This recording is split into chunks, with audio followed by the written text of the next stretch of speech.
네, 이제 오늘 수업의 마지막 부분을 하도록 하겠습니다. 오늘은 시편의 신학적 메시지에 대하여 지금 살펴보았습니다. 이 부분을 이제 알기 때문에 이제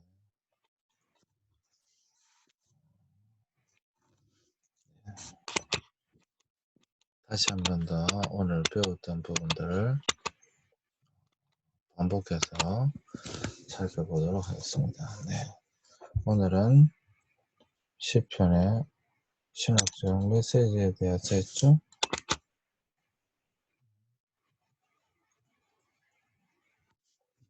네.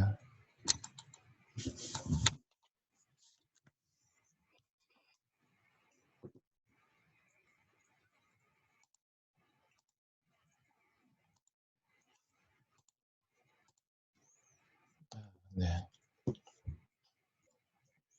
제가 화면 공유를 누르지 않고 다른 걸 눌렀군요. 네, 죄송합니다. 오늘은 시편의 신학적인 메시지에 대하여 살펴보았습니다. 그래서 시편의 신학적 메시지 오늘 살펴본 것을 다시 한 번 더 본다면요. 중요한 것은 시편의 신학적인 메시지는 어려움이 있다. 왜? 다른 성경책들은 전체가 하나의 책인데 시편은 150개가 다 한 개 한 개 한 개의 단편으로 되어 있기 때문에 그렇다. 예를 들어서 구약에 이사야라고 하는 한 사람이 쭉 썼다 라고 하는 것이죠. 창세기다. 그럼 창세기에 관련된 내용이 쭉 연결이 되어져 있죠. 근데 시편은 그게 아니라 시편 150편은 150개의 단편들의 모음집이죠. 그래서 어떤 단편들의 모음집이기 때문에 어떤 신학적인 메시지를 이야기한다라고 하는 것 참 어렵다라고 하는 것입니다. 또한 시들이 하나님께 불리워진 노래라는 본질적인 특징을 가지고 있대요. 이것이 본래 노래였기 때문에 시편의 신학적인 내용을 다루는데 깊은 어려움이 분명히 있다. 그럼에도 불구하고 분명히 시편에는 신학적인 메시지가 있다라고 하는 것이었습니다.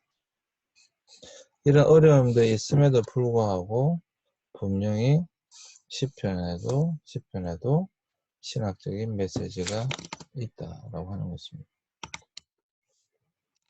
그 첫 번째가 무엇이냐? 언약적인 기도문이다라고 하는 것입니다. 시편의 첫 번째 메시지, 신학적인 메시지는 바로 기도문이다. 그래서 이 시편은 하나님과 인간 사이의 만남을 그리고 있는데 여러 가지 비유를 통해서 설명되긴 했지만 결국에는 하나님께서 자기 백성과 나누시는 관계를 강조하고 있는 것이다. 그리고 모든 비유적인 표현을 가장 잘 표현하는 말 바로 언약이다. 그래서 이 언약은 시편 신학의 줄기를 묶어주는 개념이다. 그리고 이 언약은 두말할 필요도 없이 구약 전체의 가장 중요한 단어이다. 라는 것을 말씀드렸습니다. 사실 언약이라고 하는 것이 구약 전체의 가장 중요한 단어이기 때문에 당연히 그것 또한 시편에서도 그러한 내용들이 주를 이루고 있겠죠. 그거는 뭐 두말할 필요가 없는 것이죠. 그리고 시온 사상이 있다. 시온사당. 시온사당이라고 하는 것은 바로 이스라엘의 예루살렘의 성전의 시온좌에 하나님이 임재하게 계신다라고 하는 것입니다. 그곳에 하나님이 계신다라고. 이것이 이제 시온사상이죠. 네, 시온사상. 그래서 시편에서 시온은 찬양의 대상으로 종종 사용되어지고 있습니다. 그곳에 하나님이 계신다. 그곳에 하나님이 계신다. 그래서 이 이스라엘 백성들에게, 유대인들에게 시온은 중요할 수밖에 없습니다. 당연히 시온 사상이 나올 수밖에 없는 거죠. 그리고 성경 곳곳에 하나님이 그곳에 계신다라고 하는 말씀이 나와요. 하나님께서 그 대표적으로 역대하 7장 14절 이후에 그런 내용들이 있다라고 제가 말씀을 드렸습니다. 그 다음에 이제 시편의 메시지 중에 하나가 역사다라고 하는 것입니다. 역사는 성경 언약의 핵심적인 기능을 하고 있습니다. 그래서 하나님께서 자기 백성들을 위해서 베푸신 과거의 구원과 사랑의 행위들은 시편 기자들에 의해서 계속적으로 회상되며 고백되고 있다. 그래서 이 역사라고 하는 것은 물론 우리에게도 굉장히 중요한 것임에 틀림이 없습니다. 하나님의 살아계심, 하나님의 역사하심은 이스라엘을 위해 역사 속으로 들어오시고 행동하시는 것을 보여준다. 그래서 우리가 믿는 신앙은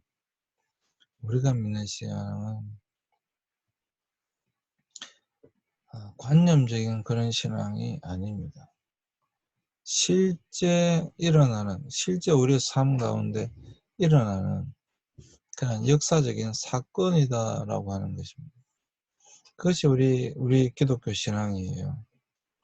기독교 신앙과 불교 신앙의 차이점을 아주 극명하게 보여주는 사건이 있는데, 먼저 부처님부터 말씀드리자면, 부처님께서 이제 인도의 보다가야라고 하는 지역에서 이제 깨달으시고 난 이후에 곧바로 어디로 가시느냐 하면 바라나시라고 하는 곳으로 가십니다. 바라나시에서 뭐 설법을 하시고 난 이후에 주로 인도의 동북부 지방, 지금은 네팔 지방이죠. 본래도 네팔 지역의 왕자였고요. 그쪽에 산들이 아주 많이 있습니다. 주로 그쪽 지방에서 많은 이제 활동을 하십니다. 하루는 이제 이렇게 지나가시는데 어떤 한 여인이 슬피 울고 있는 것을 발견하십니다. 그 여인에게 여인아 왜 그렇게 슬피 울고 있느냐라고 했을 때 그 여인이 저는 하나밖에 없는 아들이 죽었습니다. 남편도 없고 일가 친척도 없고 제 모든 삶의 소망은 이 아들이었습니다. 근데 이 아들이 죽었습니다. 하실 수 있다면 살려주십시오. 도와주십시오. 라고 이야기를 합니다. 이때 부처님이 그래 내가 너를 도와주겠다. 이 아들을 살려주겠다. 근데 하나의 조건이 있다. 무엇입니까? 부처님 무엇이든 다 하겠습니다. 그렇다면 네가 사는 동네에 내려가서 네가 사는 동네에 내려가서 100년 동안 장사 지내지 않은 집이 있다고 한다면 100년 동안 장사 지내지 않은 집이 있다고 한다면 7집을 찾아서 그 7집에 보리쌀을 조금씩 받아오너라. 그리고 그것으로 밥을 해서 지어서 먹이면 네 아들이 살아날 것이다. 이렇게 이야기를 합니다. 그래서 이 여인이 희망을 가지고 자기가 사는 동네로 내려가죠. 그 내려가서는 이제 장사 지내지 않은 죽은 적이 한 번도 없는 그런 집을 찾아서 온 동네를 다 헤맵니다. 근데 여러분 100년 동안 장사 지내지 않은 집이 있겠습니까? 누가 죽어도 죽었지 않았겠어요? 뭐 아버지가 죽었던 할아버지가 죽었던 할아버지 죽었던 100년 사이에 누군가는 죽었지 않았겠습니까? 그래서 이 여인이 한 집도 못 찾고 슬픈 표정으로 다시 부처님께 돌아옵니다. 제가 이야기 이렇게 말씀드리죠. 부처님께서 한 집도 못 찾았습니다. 라고 이야기를 하니까 부처님 하신 말씀이 그래 그것이 인생이다. 이때 이 여인은 깨닫게 됩니다. 아 그렇구나. 이것이 인생이구나. 사람은 누구나 다 죽는구나. 단지 빨리 죽고 늦게 죽고의 차이만 있는 것이구나. 누구나 인간은 다 죽는 것이구나. 라는 것을 깨닫게 됩니다. 그리고 부처님을 따랐다라고 하는 것이죠. 이러한 이야기는 성경에도 나오죠. 예수님께서 다니실 때 오늘 제가 나사로의 이야기가 나와 있는 그런 찬양을 들었는데요. 굉장히 은혜가 되더라고요. 그 나사로의 찬양을 들으면서 그 사건 똑같은 사건이죠. 죽은 지 4일이 지났습니다. 예수님께서 죽은 지 4일 지났을 때 그곳에 가셨습니다. 그리고는 마리아와 말하다가 예수님께 아주 하소연을 하죠. 왜 지금 오셨습니까? 왜 빨리 오시지 않았습니까? 또 예수님께서 네가 믿으면 내 오빠가 살아나는 것을 보리라. 이때 마리아 마다는 우리도 압니다. 예수님 부활하실 때 다 살아난 거 압니다. 아니다. 네가 지금 믿으면 지금 네 오라비가 살아나는 것을 보리라. 예수님 뭐라고 말씀하셨습니까? 나사로야 걸어 나와라. 이렇게 말씀하셨을 때에 나사로는 온몸을 배로 동인 채로 걸어 나왔다. 이렇게 성경은 기록하고 있습니다. 여러분 아주 불교와 기독교의 가장 큰 차이죠. 무슨 말인가 하면 기독교라고 하는 우리가 이 기독교가 그냥 어떤 하나의 관념이나 사상 이런 게 아니라는 거예요. 이런 게 아니라는 거예요. 행동하시는, 역사하시는, 일하시는, 경험할 수 있는, 경험되어진 그러한 종교다라고 하는 것입니다.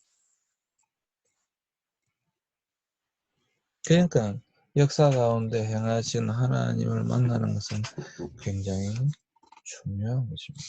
사실 하나님의 살아계심은 역사적 증명 방법이라고 하는 굉장히 중요한 방법도 있죠. 그러니까 하나님의 살아계심은 역사 가운데 어떻게 일하셨는가를 보면 우리는 충분히 하나님 살아계신다라고 하는 것을 알 수 있다라고 하는 것입니다. 그다음 율법 분명히 시편의 메시지 중에 하나가 율법이다 라고 하는 것이죠. 율법이다. 그 다음에 왕권이다. 그래서 제왕식 이런 제왕식가 있다고 제가 말씀드렸죠. 제왕식 시편의 메시지 중에 하나 굉장히 중요한 주제 중 하나입니다. 제왕식 제왕식